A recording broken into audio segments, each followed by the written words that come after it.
editing bee here before we get into the video. I recorded this in January. It is coming out in April. I'm doing great with the goals that I set for this year. Actually, I will be talking about how great I've been doing with those goals in a later video. But yeah, I'm doing great. I'm doing great with these goals. Yeah. But yeah, no, this was supposed to come out in February. I recorded this in January, and happy April! It's closer to Mother's Day than Valentine's Day, which is when it was supposed to not come out on Valentine's Day, but it was supposed to come out around. So, to put into some perspective. Anyways, let's get into the actual video now. Hi, I'm Bee, and I am back with another video. This time I am here with Hazelthorn by C.G. Drews. This was October 2025's Book of the Month choice. Well, one of them. So, you know, I am very, very late to reading this as I read this month. It is January of 2026. I'm very late, but late is better than never. And let me tell you, this book was a ride. This book was such a ride that I don't want to do too deep of an analysis on it. Like too deep of an analysis on it where I'm like detailing every single little thing, because this is one of those books that like truly is like a read it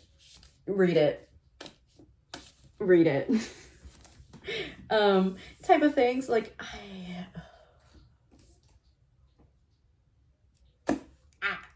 So this book is described as a young adult gothic horror and dark romance, a little bit of a dark romance, about a 17-year-old boy, Evander, who inherits his guardian's estate, Hazelthorn. And so this follows Evander and his childhood best friend turned enemy, who almost or attempted to bury him alive in the garden as children, solve the mystery of who murdered Brian Lennox Hall, who is Evander's guardian, but also Laurie's biological grandfather. And with it comes solving the mystery of the Hazelthorn garden and just what is wrong with it. Like, the garden is messed up. Now, this book does deal with some really heavy topics that I will like warn you of before you go into reading it for yourselves. And actually, I think I'm going to read the author's note page that is provided, because really there's no best way of delivering a content warning, trigger warning type thing than from the words of the author themselves. This is a story of a boy looking for a monster, and it is also a story of well-placed rage. People who belong to marginalized groups are often condemned for anger, for letting emotions spill, for messiness and mistakes, but we deserve to feel pain loudly and to feel injustices bloodily. Hazelthorn is a story of queer and autistic rage and of being pushed over the edge. It is a story of the horror of being denied autonomy. It is also about internalized shame and being at your worst before clawing your way towards self-acceptance. I hope you enjoyed the collision of magic and love and horror, but please be aware the story contains dark themes such as blood, gore, child abuse, medical abuse, ableism, eating disorders, and body horror. And I would like to point out that the body horror that is prevalent in this book is based in like botany, and so like it's very plant-based organic body horror. I know sometimes people have like different reactions to different type of body horror depending on like what in the context. And in the context of this book, it is all plant-based, all of it. Okay, so how do I even begin talking about a book that I don't want to give spoilers to? Because like I want to go into full detail of this book so bad. But I know that I will not do this book justice when it comes to going into full detail of it, without making this like an 8-hour long video. And you know, I don't think that's something anyone wants. You know, really trying to stick with my goal of making, you know, still a decent length video, but maybe not always making 3-hour long videos. And also just like to go fully in depth with this book. It'd be one of those like, might as well just read the book in its entirety. Which I recommend that you do read this book in its entirety. But I meant like I read it aloud. Kind of read the book in its entirety. There's just so many details in this that are just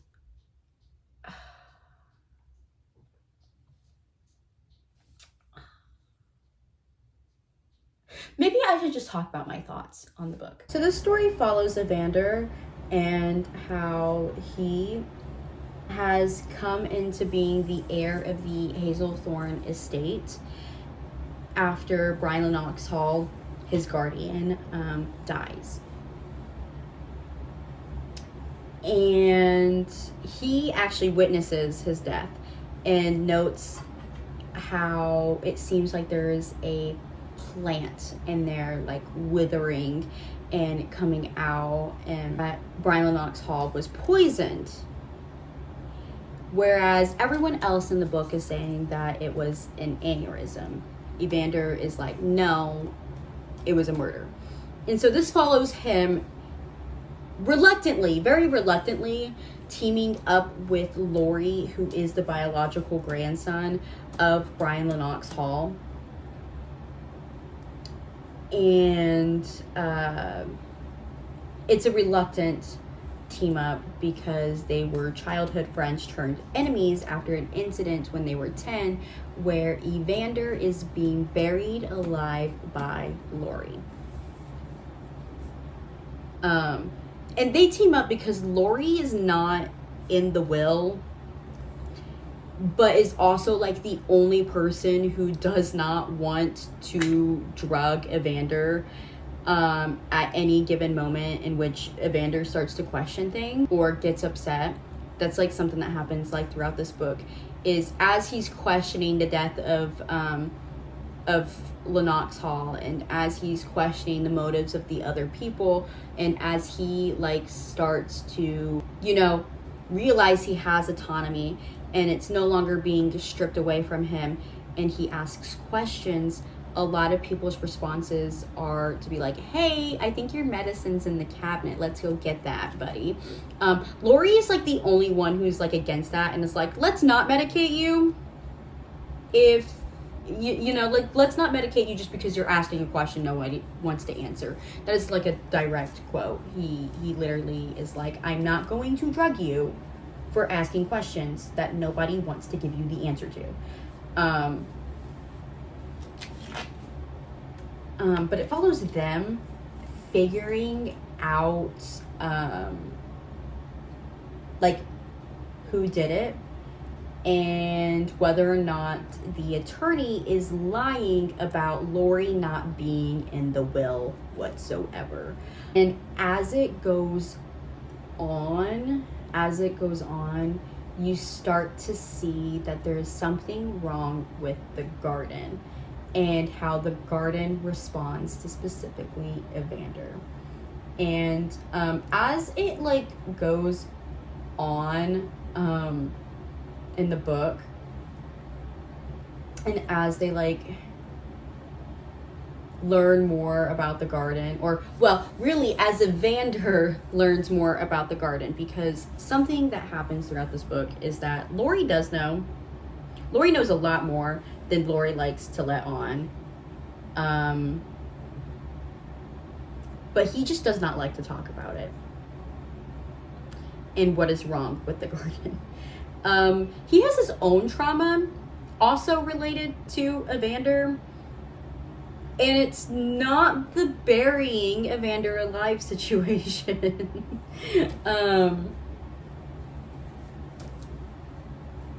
Like, really, how do I get into this without spoiling it?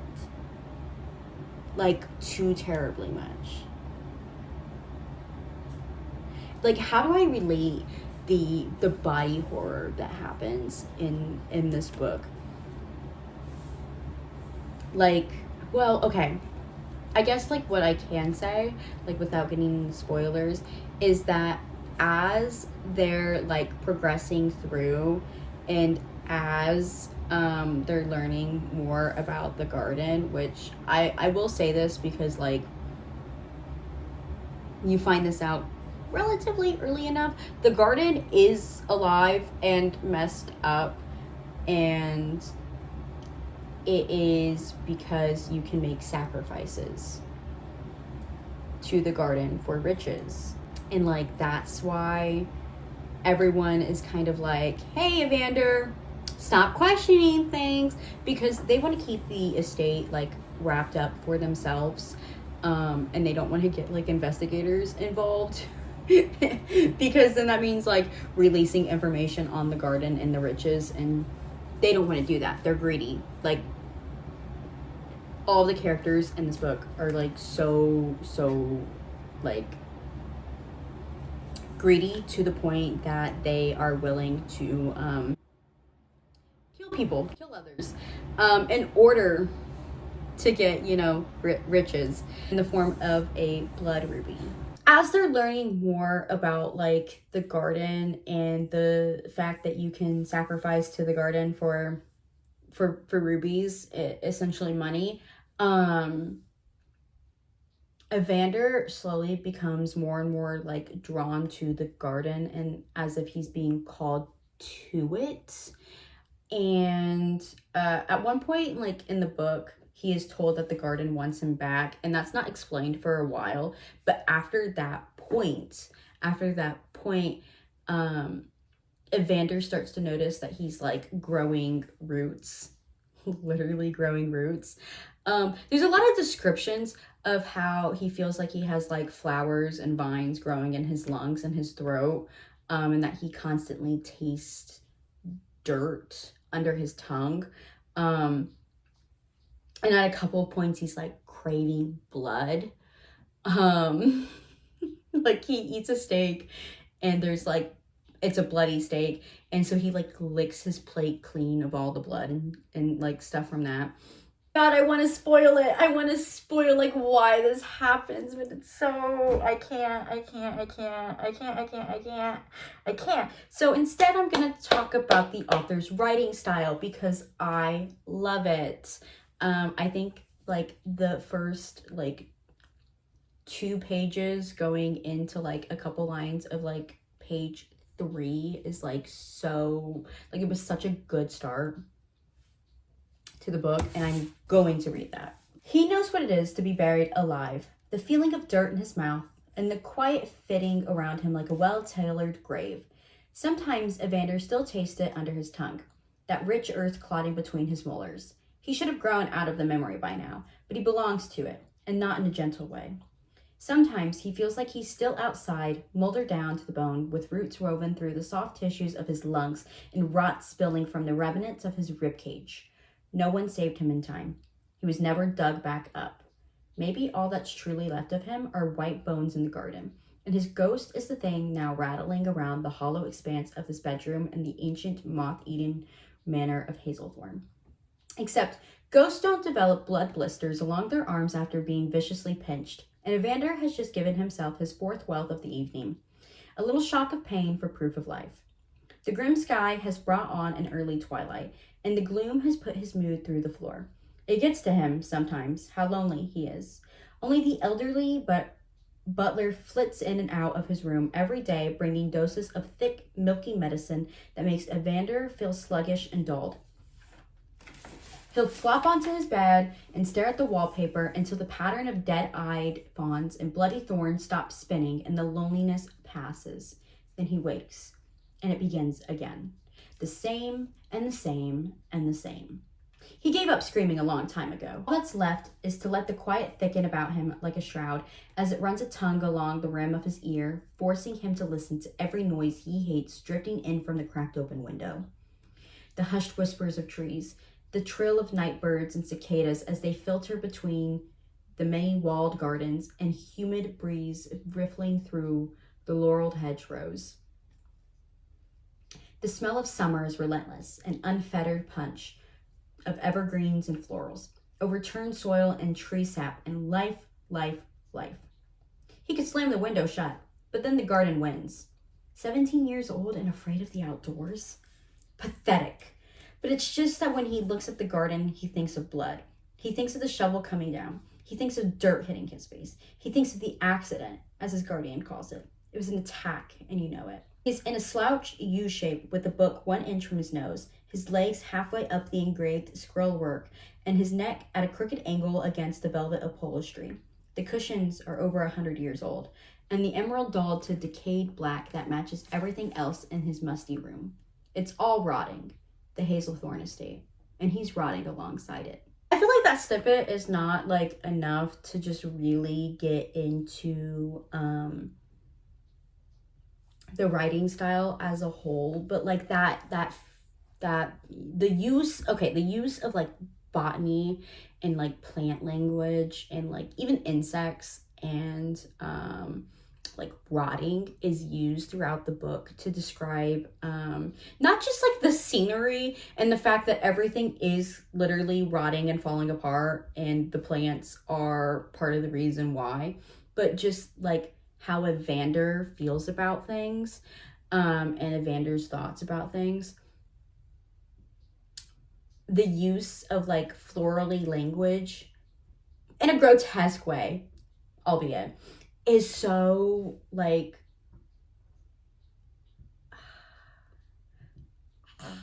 now this does deal with like a neurodivergent character. Evander is autistic, and so I feel like a like part of like this botanical language used to describe like how Evander feels and thinks and reacts to things is so brilliant.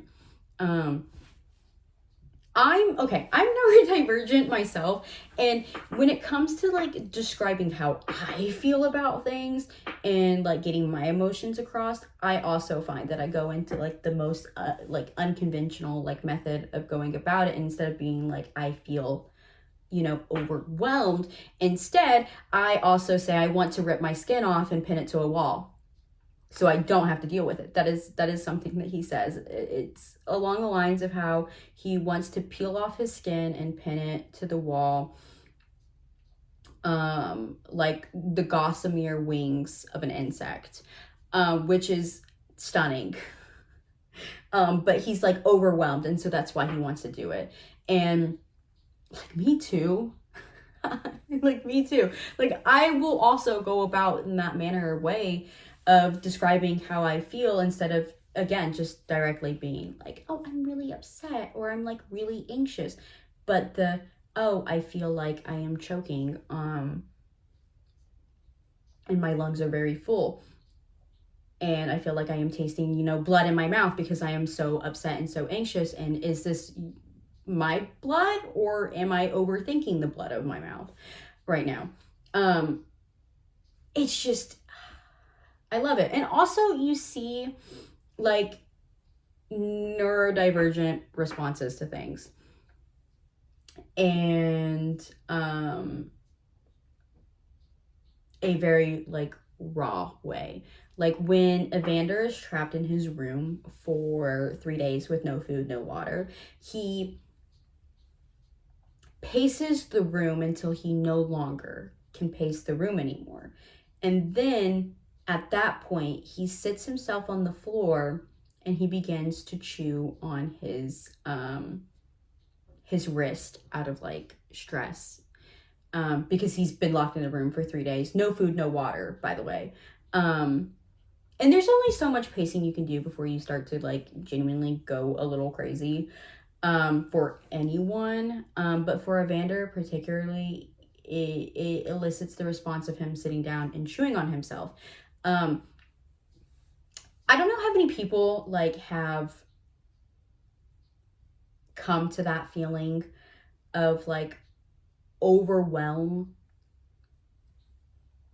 to where you feel like you have to like gnaw on yourself to like get you through it. To speak on my own experiences as a child, when I would get very stressed, very anxious, and I'm laughing about my own experiences. Um, um, I was a very high stress kid. And so that often meant that any time that I had skin exposed, and like, okay, if I like had shorts on and I like did one of these and like I'm sitting weirdly on a chair, I would like force my head down and I would like gnaw on my knees, um because like the flesh was there. I would chew on my fingers and my fingernails, my wrists, my hands, because again, when I would get anxious, I would like curl up in some way. So if I did one of these, it would slowly turn into me like biting my fingers. And this is mentioned in like the beginning, where he like proof of life, he's like giving himself like welts by pinching himself.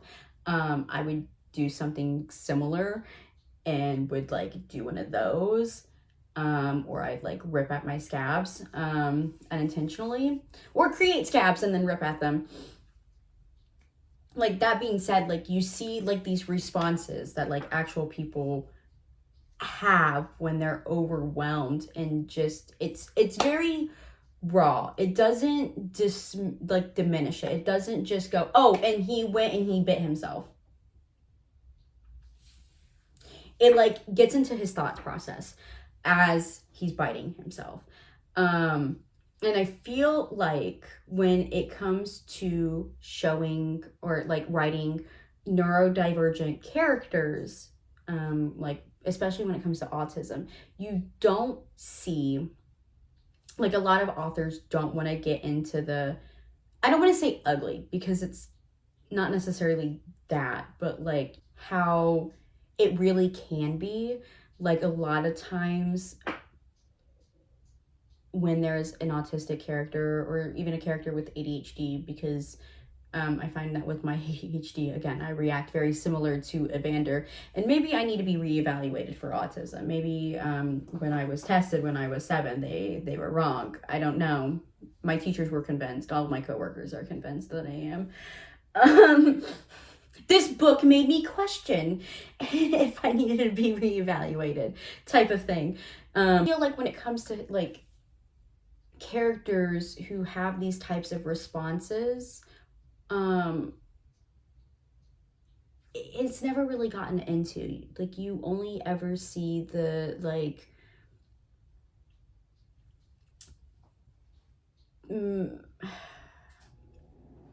how do I word this? Like, I feel like when it comes to like autistic characters in medias and them having like meltdowns,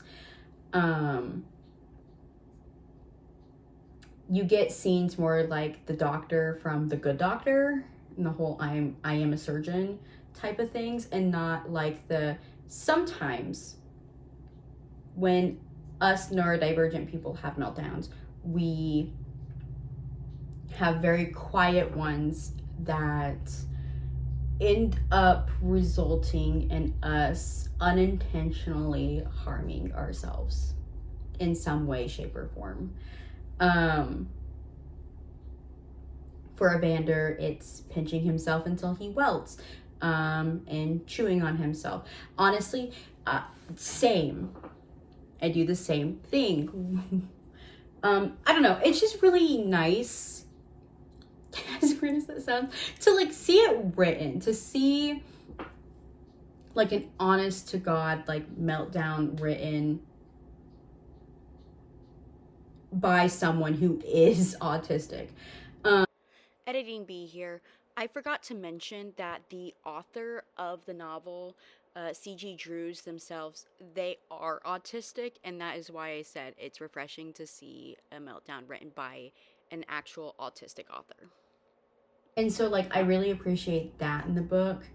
And again, I feel like using the plant language to describe a lot of the feelings and the thoughts that he has is so perfect. And not just because this is a cottagecore like horror, and that the body horror is plant-based and it's like dealing around like a garden, but like I just mean in like general, I feel like using the overgrowth of plants to describe emotions is, again, it brings that rawness to it. Like, this book is very raw when it comes to those kinds of things, and I love it. I love it so much. I also love the dynamic between Evander and Laurie, and as we see Laurie's walls break down,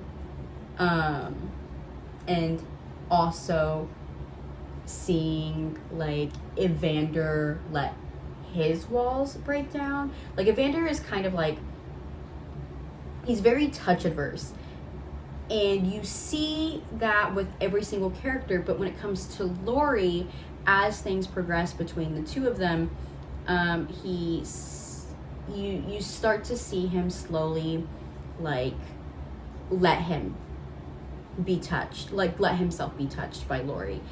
And the way Laurie also touches Evander versus how everyone else touches Evander, Laurie is always very hesitant in the sense of wanting to make sure Evander is going to be okay with it before, doing it. Or it's always meant to be comforting and not like everyone else who is like picking and prodding at him as if he is like a specimen. Be, picked and prodded at. Like, Vander throughout this book is treated like an experiment. And as he has flashbacks, you do find out that he is in fact a experiment. Laurie is a bit of one too. Not to the same degree as Evander, but he is. And like, you do like see them kind of like bond over that as like Evander like regains his memories of what really happened when they were 10, and Laurie actually talking about what really happened when they were 10, because Evander's memories are kind of shot and he doesn't remember what exactly happened. And if Laurie does not really help, as he kind of like is like, I know what happened, but maybe you should try to figure it out yourself. But again, part of like that progression between like the two of them as characters and their relationship is that Laurie does eventually like come around to being like, hey, this is what's happening. This is what's actually happening. I know I'm being like so vague, but again, like, this is one of those books that's like, you need to read it yourself. Like, I don't want to spoil it. I want to talk about like the whole, if you've read the book, then I hope you know what I'm referring to when I say the whole about Evander. But again, I don't want to spoil it. Actually, you know what? I am going to spoil part of it. I'm going to put timestamps of where the spoiler is going to end. So that will be on screen now. And I'm going to leave it on screen for a little bit.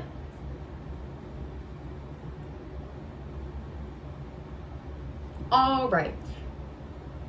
For those who want to be spoiled, this book goes into the direction, like it's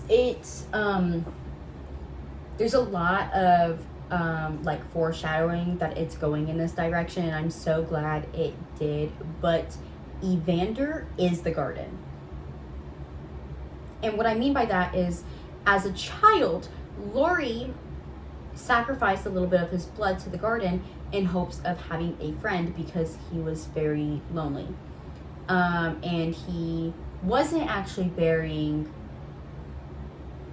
Evander alive. He was trying to dig him out of the garden. He was the gift that the garden gave him for his sacrifice. It is heavily implied, though, that what Evander is like misremembering with like the whole shovel, because he later does go, oh well, you know, now that I think about it, it doesn't really make sense that a 10-year-old child is wheeling around a big heavy duty shovel and did the damage that he did to me. And it's kind of implied that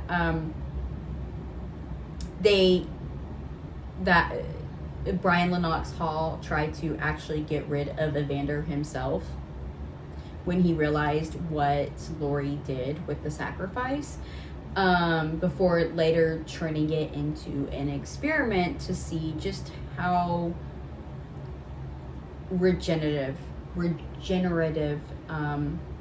like Evander is.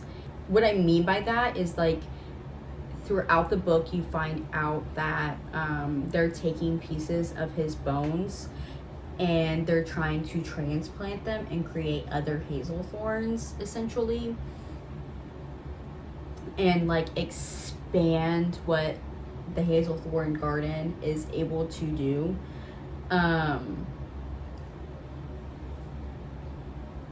And because he is the garden, he regenerates like his limbs and his like tendons out of like wood and like roots and plants. And there's a part where you find out that Evander ripped the tendon out of Laurie's wrist, and that's why he is in a brace, and why his arm is like, he never uses one of his arms because of it. And it's also kind of implied that the tendon that was transplanted into Laurie was something that was removed from Evander. Evander is the garden. That is the big spoiler. And I'm so glad it went in that direction. Like, it just makes the most sense, but it was just so fulfilling for like Evander to be yelling at Laurie and be like, use my real name, you know my name's not Evander, and Laurie eventually breaking down and being like, Hazelthorn, your name is Hazelthorn. Like, I feel like that was just like a really pivotal part of like their relationship. Like, okay, spoilers over. I don't want to like get too heavy in the spoilers. Now that we're out of spoiler territory, I don't want to talk about the ending of the book too much, but I am just so glad that like they both get the happy ending that they deserve. And I know that this book, like this review, has been like all over the place, but again, I'm trying so hard not to spoil it too much. Yeah, there's so many little details that are just so and the foreshadowing of a lot of what happens is also just so good that like I don't want to ruin this book. Like, at the end of the day, I think that this is one of those things where it's like, you need to sit down and read it, please. But regardless, I'm glad. I am very glad that like these two get the happy ending, that like the best happy ending that these two could get due to their circumstances. It was a little funny, but also like really cute. I'm glad that they got the ending that they deserve. I loved, again, just the character growth between Evander and Laurie, because it's like, oh, how does this get into romance if Laurie tried to kill Evander when they were children? Well, as you learn more things about the garden and Evander starts to put things together, and Laurie starts to realize that he doesn't have to keep his walls up with Evander like he does with the like adults of the estate. Just then you really see like things kind of like blossom between them, which is kind of funny to say because like the plant themes in this anyways, final thoughts. final thoughts, because my voice is feeling very hoarse after all this talking. I have like re-recorded this several times because of just yap session. But final thoughts. I really enjoyed this book. I enjoyed this book so freaking much that, like, maybe I'm biased. No, I'm going to be biased. This is the first 5-star, like, review I have to give for 2026. Like, it's one of those books that, like, I just want to recommend it to everyone. I think everyone should read it. Like, everyone who is okay with these topics, I should say. Because, again, it is, like, dark and heavy for majority of the book. That, like, if you don't think that you can handle, like, the topics, obviously don't, like, force yourself kind of thing. But if you can, it's a really good read. I enjoyed it a lot. I felt like I couldn't, like, put the book down. And when I was, like, taking notes for it, I was like, I have to stop the book to take these notes so I don't forget what happened. That's bull. Like, I really did not want to put it down. And I read it at work, so I had to put it down a lot because I'm a cashier. But yeah, no, this was like a 5 out of 5-star read. I can just, like, go on and on and on about it. And, like, if you've read the book already, can we yap about it together, please? I would love to yap about this with someone who's also read the book. With that all being said and done, though, I think I'm going to end the video here. Again, if you have read the book, I would love to know your thoughts. Can we talk about it? Can we talk about the book? Like, I'd like to know what other people thought about this book. I